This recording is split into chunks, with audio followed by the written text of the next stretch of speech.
आज काय झालंय, आम्ही गेली 2 महिने सातत्यानं महाराष्ट्र सरकारकडे पाठपुरावा करत होतो की उच्च अधिकार समितीची बैठक घेऊन सीमा प्रश्नाला लवकरात लवकर चालना मिळावी।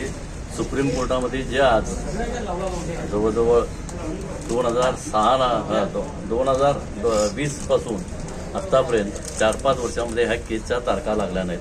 त्याला वेगवेगळी कारणं होती, कधी कर्नाटकाचे वकील, कधी महाराष्ट्राचे जज किंवा कर्नाटकाचे, यामुळे थोडासा लेट झाला। पण लेट जरी झाला तर महाराष्ट्र सरकारला आम्ही विनंती करायला की महाराष्ट्र सरकारच्या वतीनं एक अर्ज घालावा। जसं तुम्ही राम मंदिराची सुनावणी रेग्युलर घेतला आणि तो प्रश्न निकालात काढला, तसाच हाही प्रश्न महाराष्ट्र सरकारनं अर्ज घालून सुप्रीम कोर्टामध्ये हा प्रश्न लवकरात लवकर निकालात काढण्यासाठी महाराष्ट्रानं प्रयत्न करावेत, ही विनंती आम्ही महाराष्ट्र सरकारला गेले वर्षभर करत होतो। आणि त्या संदर्भातच उच्च अधिकार समितीची बैठक घेऊन उच्च अधिकार समितीमध्ये महाराष्ट्राच्या सर्व विरोधी पक्षाचे ज्येष्ठ नेते असे एकूण 18 लोकांची ती आज कमिटी आहे।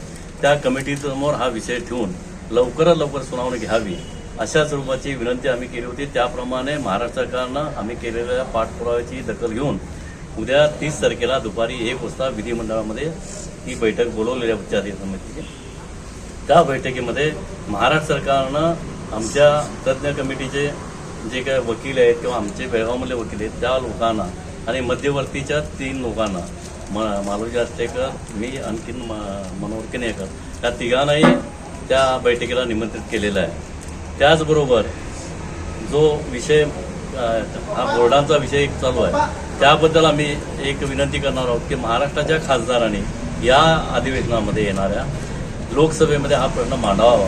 कारण दरवेळी भाषिक अल्पसंख्याक आयोगाचे कमिशनर म्हणतात त्यांना अंमलबजावणी करण्याचा अधिकार नाही आहे, तो अधिकार फक्त लोकसभा आणि राष्ट्रपतींना आहे। त्यासाठी त्या उद्याच्या बैठकीमध्ये तो विषय आम्ही महाराष्ट्राच्या खासदारांनी, मुख्यमंत्र्यांनी बैठक घेऊन सांगावं की जे भाषिक अल्पसंख्याक आयोगाचे जे काय तत्व आहेत ती कर्नाटक सरकारने पाळावी आणि आम्हाला तिन्ही भाषेत परिपत्रकं द्यावी। कोर्टाचा निकाल जो होईल कोर्टातून त्यावेळी होऊ देत, पण तूर्त जे काय बेळगावमध्ये हे चालू आहे मराठी बोर्ड काढ आहे हे सर्व थांबलं पाहिजे। हा देखील विषय आम्ही उद्याच्या बैठकीमध्ये मांडणार आहोत।